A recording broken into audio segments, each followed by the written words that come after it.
오늘도 주의 말씀 우리가 함께 읽었습니다. 창세기를 통해 또 하나님께서 사람을 세우시기까지 어떤 모습, 어떤 환경, 어떤 기준으로 그렇게 세워가는지 우리가 살펴보고 있습니다. 항상 하나님 앞에 서 있는 우리들의 모습이 발견되게 하시고 그 가운데 우리의 부족함과 연약함이 드러나 하나님 앞에 온전한 자로 자라날 수 있는 귀한 시간으로 축복하여 주시옵소서. 함께 하심을 믿고 감사드리며 예수님의 이름으로 기도합니다. 아멘. 네, 오늘 창세기 44장에 이르렀습니다. 오늘 읽으시면서 여러분들이 어떤 느낌을 받으셨을지 모르지만 계속 반복된다는 느낌을 또 받으셔서 마음이 불편할 수도 있는 그런 상황일 거다, 이런 생각도 해봅니다. 성경에는 조금 굳이 이렇게 반복 안 해도 우리가 알 수 있고 그냥 건너뛰어도 우리가 이해할 수 있을 법한 이야기들이 너무 세세히 반복되는 것을 볼 수 있어요. 그리고 이제 뻔히 알고 있는 요셉과 형제 간의 화해가 우리 눈앞에 목도해 있는데 또 한 장 왜 이 과정을 또 기록해 놓으셨을까? 이전에 했던 얘기 반복하는 것을 계속 또 반복하는 것이기 때문에 조금 불편할 수도 있을 거라는 생각이 듭니다. 근데 하나님은 분명히 그냥 흐트로 지나시는 일이 없으신 분이니까 왜 굳이 또 한 번 기록했을까? 또 그냥 지난 시간에 만찬, 아주 눈물이 흘릴 정도로 기쁨의 만찬을 했으면 이제 화해하고 빨리 하나님의 일을 도모하면 좋을 텐데 또 한 번 이렇게 무슨 꼼수를 부리고 트랩을 만들고 또 넘어지게 하고 이런 일들이 필요할까, 그런 생각을 해보면서 오늘 말씀을 나눴으면 좋겠습니다. 분명히 하나님의 뜻은 있고 하나님은 그 과정을 통해서 이루시고자 하시는 일이 분명히 있으셨을 겁니다. 오늘 아마 제목이 희생은 회복의 지름길이다라고 제목을 잡은 것은 어찌 보면 그의 그런 환경과 그런 모습을 나타낼 수 있겠다 싶어서입니다. 우리가 경험하는 일, 우리가 계속 우리 마음속에 쌓아놓고 있는 일, 남을 용서하고 남에게 저질렀던 일, 그리고 용서를 구하는 일, 그리고 내가 용서받는 일, 이런 것 때문에 사실은 우리 마음이 괴로울 때가 많이 있잖아요. 근데 그런 사실들을 보면서 진정한 용서, 진정한 회복, 이것에 대한 그 바람을 우리는 갖고 있습니다. 요즘 드라마를 보면 복수극이 많잖아요. 대표적인 게 글로리라는 것이 있었고, 학폭당했던 애가 이제 자라서 그것을 하나하나 찾아가면서 복수하는 일들이 아주 낱낱이 파헤쳐져서 사람들에게 많은 반향을 일으켰잖아요. 근데 거기에서도 분명한 것은 한 사람이 가해를 당해서 그 사람이 정말 여러 환경이 있을 수 있겠지만 꿋꿋이 버티고 이겨내서 복수하는 것까지 가지만, 복수하는 과정에서 한 사람 한 사람을 만나고 한 사람 한 사람과 이렇게 대면하면서 보여지는 여러 가지 많은 일들은 가슴을 아프게도 하고 또 어찌 보면 우리를 시원하게도 하고 어찌 보면 이 세상을 살아나가는 우리들의 삶의 방식이 또 어떤가, 이런 것도 생각해 보게 됩니다. 근데 그런 과정 속에서 우리가 하나 놓치지 말아야 할 것은 한 사람이 회복되고 한 사람이 치유되는 과정은 그냥 단숨에 맘먹어서 될 수 있는 일은 아니라는 것입니다. 한 사람이 당했으면 그 사람 당하게 했던 가해자도 어떤 응당의 처벌이든 아니면 회복이든 그런 과정이 똑같이 필요한 거죠. 글로리에서도 그런 장면이 나오잖아요. 그 여자 주인공 한 명이 목사님 딸로 나오고 그 대화 중에 나는 너한테 한 짓 다 하나님께 용서받았어, 난 구원받았어, 이렇게 얘기하는 장면이 나오잖아요. 아마 영화 밀양이라는 거에서도 그런 장면이 나와서 기독교인들의 어떤 이 심사들을 다 이렇게 까발려서 비판받게 했다, 이런 평을 받은 적이 있었는데, 근데 가해자가 그런 표현을 하고 있는데 그것을 듣는 피해자는 어떤가? 근데 그럼 그 얘기는 이렇게 멀리 떨어져 있는 이야기가 아니고 우리들의 삶 가운데 경험되어진 일, 그리고 성경 속에서 지금 요셉과 형제들 간에 벌어지는 일, 이 모든 것들이 거기에 준해서 생각해 볼 수 있는 대목인 거죠. 아마 오늘도 요셉이 무엇인가 끄집어내서 일을 만들고 다시금 그 일을 통해서 뭔가 이루려고 하는 것은 아마도 그 과정을 낱낱이 보여주고 싶은 그런 마음이 있었을 거라는 것을 생각해 봅니다. 지난 시간에 이제 장유 순서대로 앞에서 만찬을 하고 기쁨을 나눴잖아요. 그리고 이제 다 끝난 줄 알았어요. 근데 하루아침에 오늘 이 44장의 사건이 벌어지게 됩니다. 그래서 그것을 본문 잠깐 살펴보면서 보죠.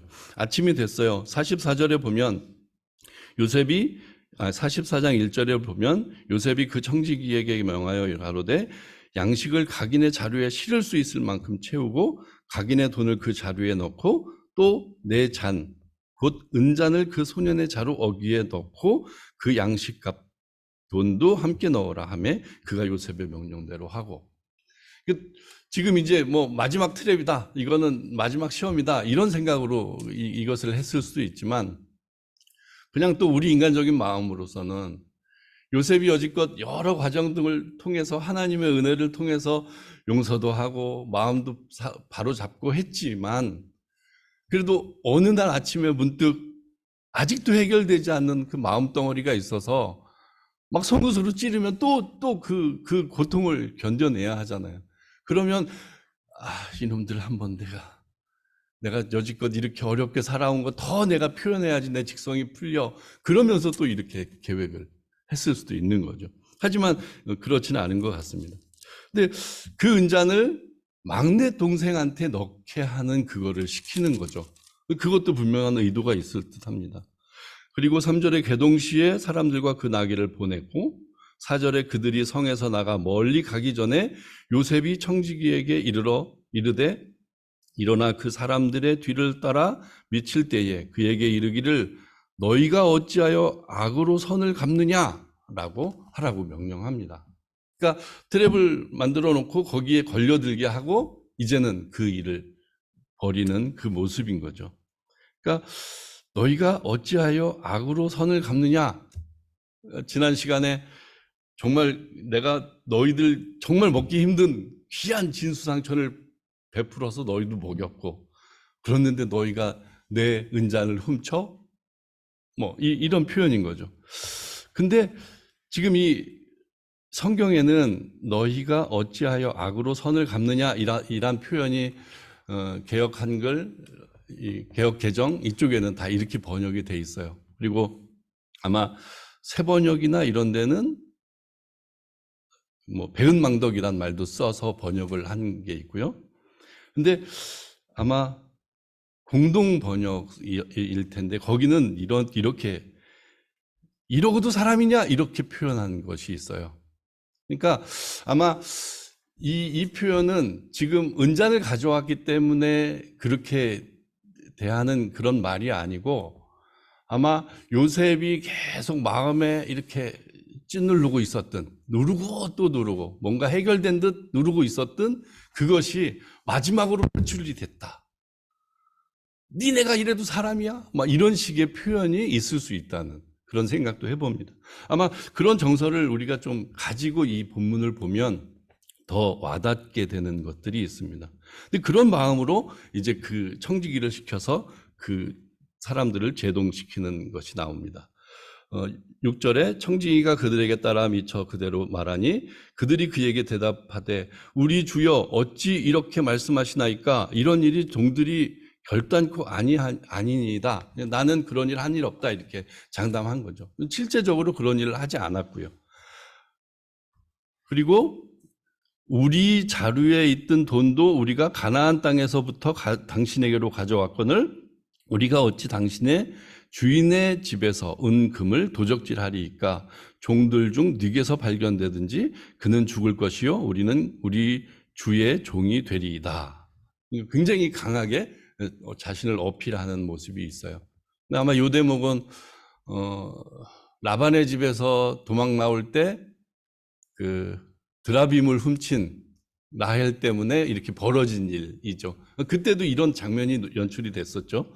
근데 지금도 똑같이 그 장면이 연출되면서 그렇게 호소하는 장면이 나옵니다.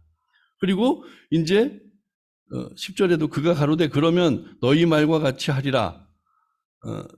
그것이 뉘게서든지 발견되면 그는 우리 종이 될 것이요 너희에게는 책망이 없으리라. 그들이 각각 급히 자루를 땅에 내려놓고 각기 푸니 그가 나이 많은 자에게서부터 시작하여 나이 적은 자에게까지 수탐하며 잔이 베냐민의 자루에서 발견된지라. 이제 사건이 이렇게 벌어진 겁니다. 이제 그 말대로라면 이제 이 막내 동생 지금 빨리 돌아가서 아버지에게 안심시켜야 될 막내 동생이 이제 큰 일을 당하게 된 일이 눈앞에 펼쳐지는 거죠. 근데 현장에서 그 물건이 나왔기 때문에 아무리 변명해도 소용없는 그 트랩에 걸린 겁니다. 그리고 그들이 옷을 찢고 각기 짐을 나귀에 싣고 성으로 다시 돌아왔다. 이렇게 기록하고 있어요. 아마 그 분위기에서 할 수 있는 일은 이 유대 사람들은 이 옷을 찢는 일을 자주 하잖아요. 성경에 몇 번 나왔죠. 앞에서도 야곱도 옷을 찢은 적이 있었고요. 그리고 그런 측면으로 봤을 때 그 상황의 어떤 긴박함과 어떤 그런 것들을 우리가 엿볼 수 있습니다. 옷을 찢고 이제 다시 성으로 끌려가는 형세가 된 거죠. 그리고 오늘 읽었던 본문이 다시 시작됩니다. 이 요셉이 기다리고 있었고요. 그리고 요셉이 이렇게 표현해요. 15절에 요셉이 그들에게 이르되 너희가 어찌하여 이런 일을 행하였느냐? 나 같은 사람이 점 잘 칠 줄을 너희가 알지 못하였느냐? 뭐 점이란 말이 나와서 좀 그렇지만 그 당시에는 점성술 그리고 이제 요셉이 능한 것이 뭐 그 꿈을 잘 해몽하고 뭐 이런 모습이었기 때문에 총리이기도 하고 어떤 그런 것들의 능력자로 이제 총리의 역할을 감당하고 있었을 거죠. 그리고 그 점을 쳐서 이렇게 사람의 행방도 찾기도 하고 이런 뭐 능력까지는 모르지만 하여튼 그렇게 알려져 있는. 그러니까 그렇게 얘기하는 거죠. 내 은잔 내가 점칠 때 사용하는 은잔인데 네가 훔쳐갔다. 근데 그거를 모르고 너희 훔쳐갔느냐? 그리고 아까 표현한 것처럼 그러고도 너네가 사람이냐? 이런 식으로 이제 계속 추궁을 하는 그런 모습입니다. 자, 그럼 그 상황 가운데 이제 겪게 되는 형제들의 모습들, 이런 것들을 이제 풍성하게, 본문에 나와 있지 않지만 한번 풍성하게 느낄 필요가 있습니다. 그 현장의 긴박감, 그리고 걱정. 그러니까 빨리 돌아가서 아버지에게 약속했던 것을 지켜야 하는 형제들. 그런 것들이 첨예화되어 있는 그 현장을 여러분들이 좀 느껴보십시오. 요셉은 이제 다 알고 있지만 그 과정 속에서 뭔가 끝까지 뜻을 이루려는 그 모습이 있고요.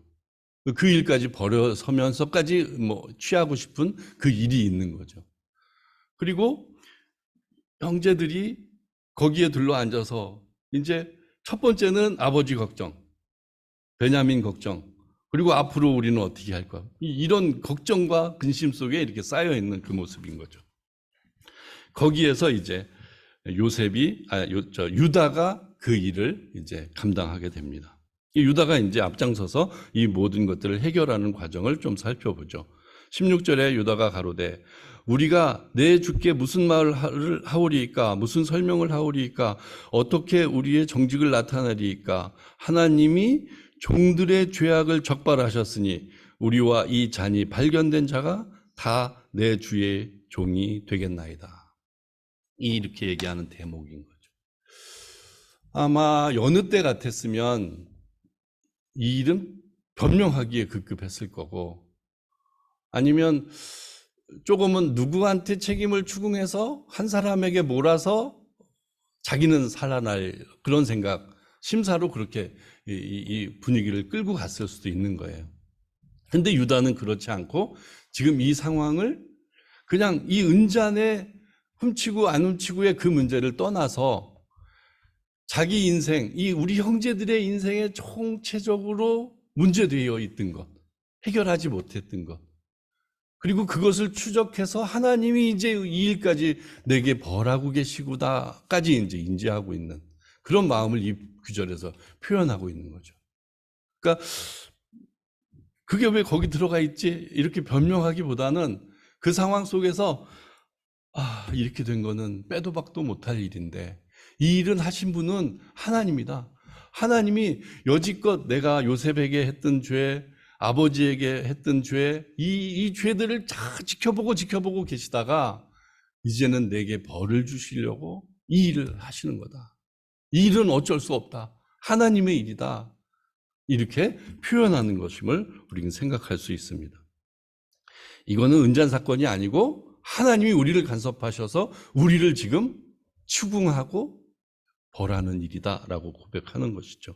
요셉이 이것을 듣는 순간 조금은 마음이 어땠을까라는 것도 생각해 보세요. 그러니까 나 하나님한테 다 용서받았어. 난 구원받은 사람이야. 이렇게 얘기했던 그 영화에 나온 사람들처럼 그렇게 살고 있는 우리들일 수 있어요. 그러니까 정작 우리가 해결해야 될, 세상에서 해결해야 될 문제는 둘째고 그냥 아버지하고만, 하나님하고만 나 회개 눈물 흘렸어요만 그걸로 이렇게 해결하려고 했던 그런 모습들, 그런 표현, 그런 것들을 우리는 여기서도 생각해 봐야 합니다. 그리고 그렇게 이제 얘기를 하니까 요셉이 이제 또 다시 들어오죠. 요셉이 가로되 내가 결코 그리하지 아니하리라. 자니 그 손에서 발견된 자만 나의 종이 되고 너희는 평안히 너희 아버지께로 도로 올라갈 것이니라.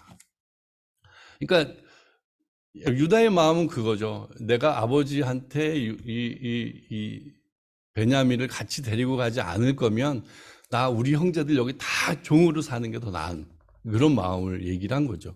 그러니까 요셉은 그걸 읽고 그렇게는 할 수 없고 지금 범인 한 사람 베냐민만 여기에 종이 될 것이다. 너희는 그냥 평안히 올라가라. 이렇게 하는 거죠. 아마 이 부분도 여러분들이 다 인지하고 계시듯 의도를 갖고 지금 이렇게 얘기하는 겁니다. 내 다른 분신인 베냐민을 너희는 어떻게 대할 것인가. 그것을 살펴볼 수 있겠죠.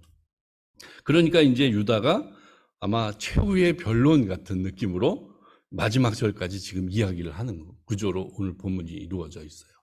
유다가 요셉에게 얘기를 하는 겁니다. 구구절절 다시금 표현하는 거지만 또 한번 그가 품었던 마음, 그가 어떤 마음으로 이 얘기를 하고 있는지를 여러분들이 생각하면서 본문을 따르시면 굉장히 큰 은혜가 됩니다.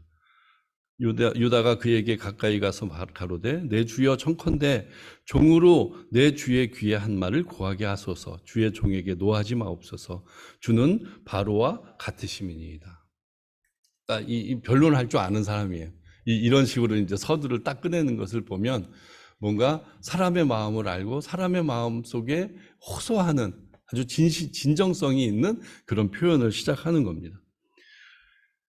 이전에 내 주께서 종들에게 물으시되 너희는 아비가 있느냐 아우가 있느냐 하시기로 우리가 내 주께 고하되 우리에게 아비가 있으니 노인이요 또 그 노년에 얻은 아들 소년이 있으니 그의 형은 죽고 그 어미에 끼친 것은 그뿐이므로 그 아비가 그를 사랑하나이다 하였더니. 그러니까 그때도 요셉은 이 얘기를 들으면서 그 가족 간의 어떤 일들, 하나는 없어졌다고 표현한 것에 당사자인 그가 느끼는 어떤 그런 거, 잠시 묵상해보자고 말씀드렸었잖아요. 그런 마음을 들으면서 그런 마음을 같이 묵상하면서 이거를 계속 보시면 좋겠어요. 주께서 또 종들에게 이르시되 그를 내게로 데리고 내려와서 나로 그를 목도하게 하라 하시기로 우리가 내 주께 말씀하시기를 그 아이는 아비를 떠나지 못할지니 떠나면 아비가 죽겠나이다. 주께서 또 주의 종들에게 말씀하실 때 너희 말제아우가 너희와 함께 내려오지 아니하면 너희가 다시 내 얼굴을 보지 못하리라 하시기로 우리가 주의 종 우리 아비에게도 도로 올라가서 내 주의 말씀을 그에게도 구하였나이다. 그 후에 우리 아비가 다시 가서 곡물을 조금 사오라고 하시기로 우리가 이르되 우리가 내려갈 수 없나이다. 우리 말제아우가 함께하면 내려가려니와 말제아우가 우리와 함께함이 아니면 그 아들이 이 얼굴을 볼 수 없음이니이다. 이렇게 얘기하고. 근데 27절하고 29절까지, 27절에서 29절까지는 이제 야곱이 직접 얘기하는 것처럼 이렇게 얘기를 해요. 그래서 27절에 보면 주의 종 우리 아비가 우리에게 이르되 너희도 알거니와 내 아비가 아내가 내게 두 아들을 낳았으나 하나는 내게서 나간 고로 내가 말하기를 정령 찢겨 죽었다 하고 내가 지금까지 그를 보지 못하였거늘 너희가 이도 내게서 취하여 가려 한즉 만일 재해가 그 몸에 미치면 나의 흰머리로 슬피 음부로 내려가게 하리라. 이것은 이제 그 말을 이렇게 따옴표 딱 따가지고 이렇게 얘기한 그 장면인 거죠. 근데 그거를 여러분들이 한번 요셉의 입장에서 들었다고 생각을 해보세요. 조금 구체적으로 그 가족사를 표명하는 겁니다. 이 형제들은 아직 요셉인 걸 모르는 상황인 거잖아요. 자기가 가족사를 어떻게 해석하고 있는지, 가족관계가 어떻게 됐는지 그것을 지금 그 총리한테 보고하는 장면인 거잖아요. 근데 그거를 알고 있는 요셉은 그 가족사를 느끼면서 그들의 삶, 그들이 그 일을 저질러 놓고 이렇게 버렸던 삶, 그리고 아비가 어떻게 그런 마음을 품고 사는지까지도 이제 조금은 이렇게 읽어가면서 그렇게 그 대목을 듣고 있는 장면을 여러분들이 생각하시면 좋을 것 같습니다. 30절에 계속 아비의 생명과 아이의 생명이 서로 결탁되었거늘 이제 내가 주의 종 우리 아비에게 돌아갈 때에 아이가 우리와 함께 하지 아니하면 아비가 그 아이의 없음을 보고 죽으리니 이같이 되면 종들이 주의 종 우리 아비의 흰머리로 슬피 음부로 내려가게 함이니이다 라고 변론을 하는 겁니다. 그 유다의 마음, 그리고 그것을 듣는 요셉의 마음, 그리고 지금 요셉이 계산하고 있는 어떤 그 위치까지 도달해야만 이제 이 화해가 온전하게 되는, 회복이 온전하게 되는 과정인데 그 얘기를 들으면서 형들의 마음이 요셉에게 이제 전해질 수밖에 없는 거예요. 그러니까 그 마음이 어땠을까? 그 마음이 저질러졌고 그 죄가 저질러졌고 그 몇십 년 동안 살아나오는 과정 속에 그 죄지었던 기억 그리고 그 죄책감 그 모든 것들은 그들에게 어떤 삶으로 사라졌을까? 그리고 그 아비를 대하는 것, 그 아비가 또 어떤 모습으로 그 일들을 가슴에 묻어놓고 어떻게 살았고 이런 것들을 이제 꼭 무슨 드라마에서 한번 쫙 회상하는 장면처럼 그러니까 그것은 아마 우리 마음속에서 카타르시스의 효과도 일어났을 것이고 그리고 어찌 보면 그렇게 오랜 세월 그렇게 죄책감으로 살아온 그 마음에 대한 그 측은함 그런 것도 이제 교감이 됐을 것이고 그런 관계 속에서 이제 그 정점이 계속 다가오고 있는 거죠. 근데 너무 쉽게 용서하고 너무 쉽게 용서를 구하고 너무 쉽게 가해자가 자유함을 누리고 뭐 이런 세상 속에서 이런 마음의 교감이 없다면 정말 이 얼마나 불행한 세상을 우리가 살고 있는 겁니까? 그러니까 드라마에서도 계속 우리에게 찔러주는 메시지가 경고하는 메시지가 그건 것 같습니다. 그러니까 이런 과정 가운데 너희가 느껴야 할 마음 그러니까 특히 피해자는 이제 피해를 받았기 때문에 그 피해의 과정 가운데 어떤 치유의 과정이 조금은 더 수월할 수 있을 거라는 생각이 듭니다. 근데 가해자의 입장이라면 그러니까 가해자의 마음으로 이렇게 가해자를 옹호하거나 두둔하는 입장은 아니지만, 가해자도 하나님의 백성이고 하나님의 회복을 기다리는 그 사람이라면 가해자 입장을 이렇게 배려하고 이렇게 이끌어내고 그리고 어떤 결과물들을 만드는 요셉의 노력이 사실 굉장히 필요하겠다는 생각이 듭니다. 그리고 그런 묵상을 좀 하게 되면 딱 하나 생각 드는 게 있어요. 그러니까 우리 한 사람 한 사람이 가해자 노릇을 하면서 사는 게 우리 타락한 본성이죠. 그러니까 우리의 욕망, 욕심 이런 것들을 우리 세상 속에서 살아나가려면 경쟁하고 이겨야 되고 이겨먹고 내가 눌러야 되고 막 이런 과정을 계속 살아갈 수밖에 없잖아요.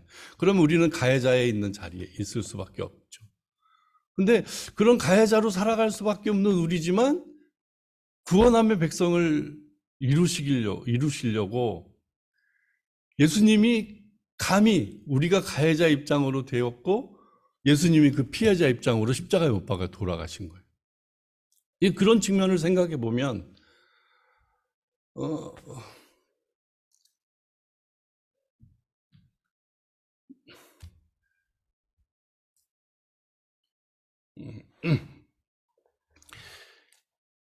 우리는 늘 우리가 우리가 손해 받고 우리가 뭐 원망하고 그런 측면의 자리에 많이 서 있는데, 그러니까 예수님이 십자가에 못 박혀 돌아가셨을 그 당시 그 십자가에 못 박혀서 달리셨을 때 이 밑을 내려다 보시면서 저 사람들의 생각들, 한 사람 한 사람의 모든 삶을 알고 계신 그분이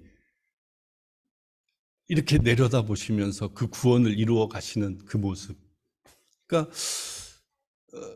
우리는 늘 가해자로 밖에 살 수밖에 없는 인생인데 요셉이 끝까지 이렇게 추적해서 형들을 앞에 대면하고 형들을 용서했던 것처럼, 그러니까 형들의 마음을 이렇게 온전히 세워준 거잖아요. 이런 과정을 통해서 그 죄책감을 다 없애주는 그런 과정을 벌인 거잖아요.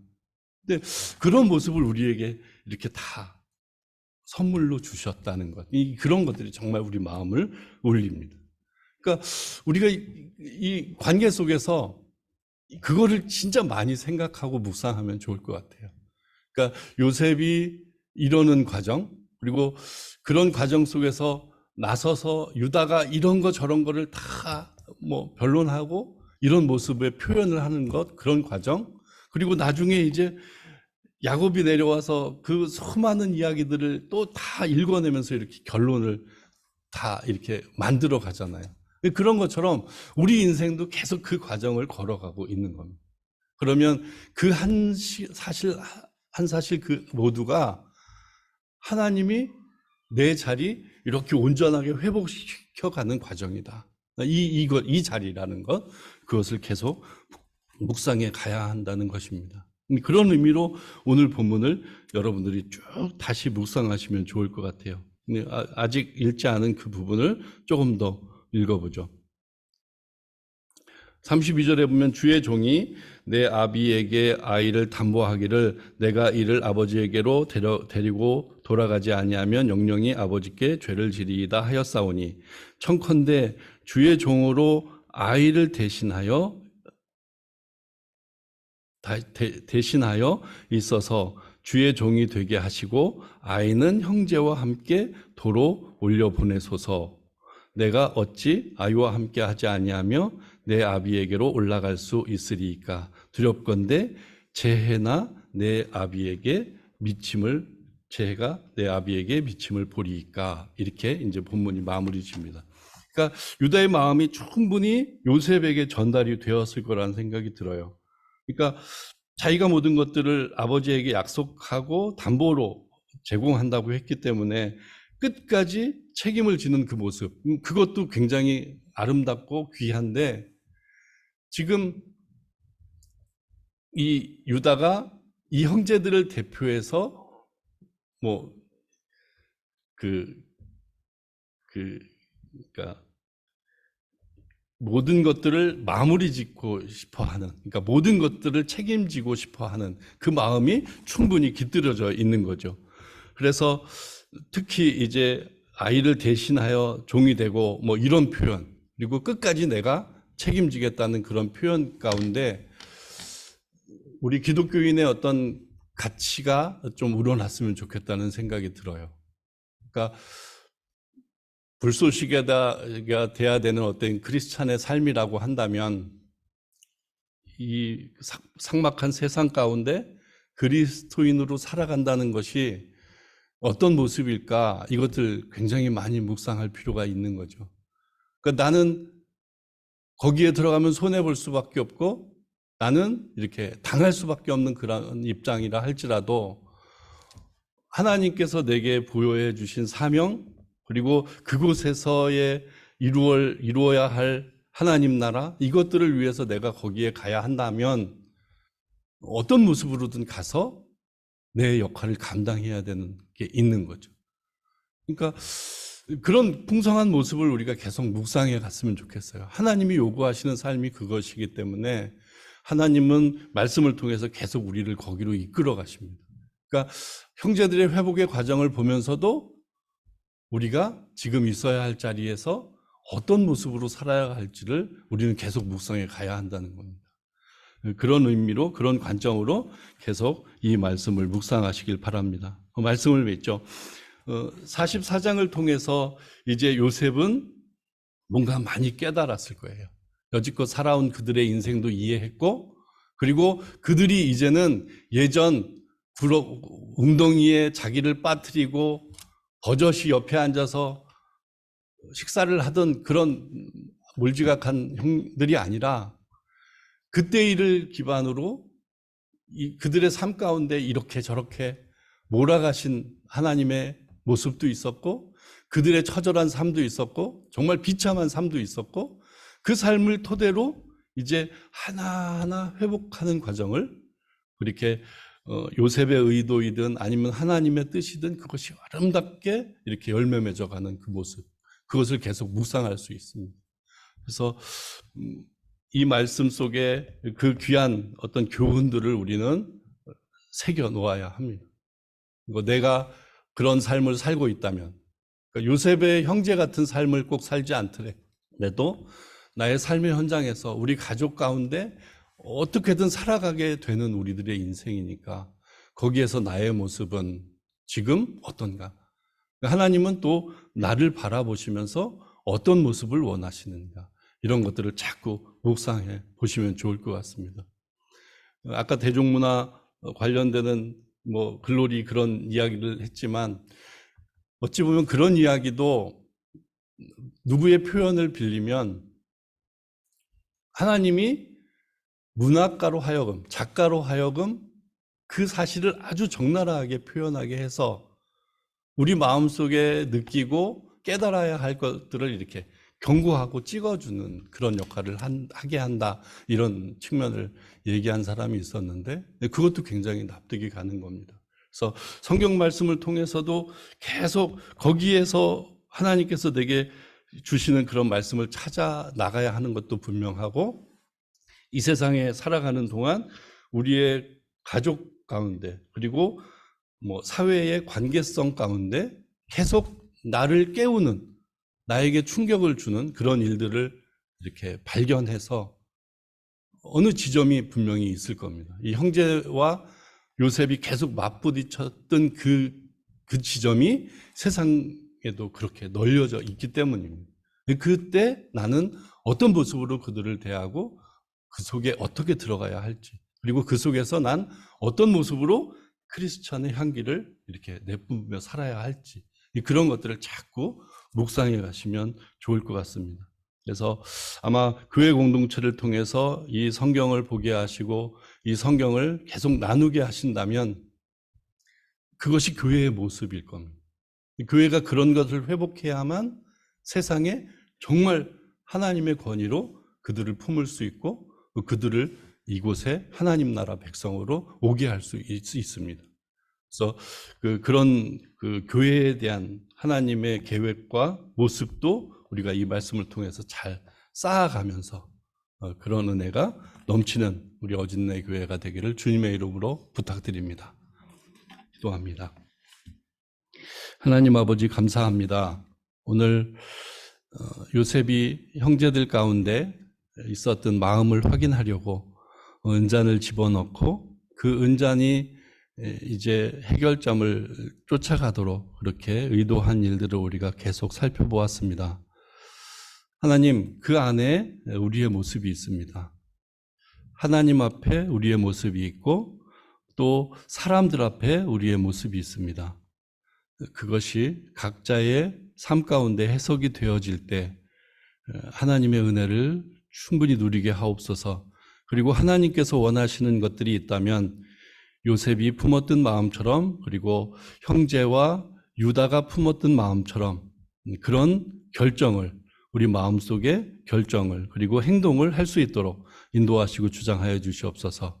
그것이 회복의 길이고 온전하게 하나님 앞에 온전한 하나님의 백성이 되는 길임을 믿습니다. 그런 은혜가 우리 모두에게 충만히 깨닫게 하여 주시옵소서.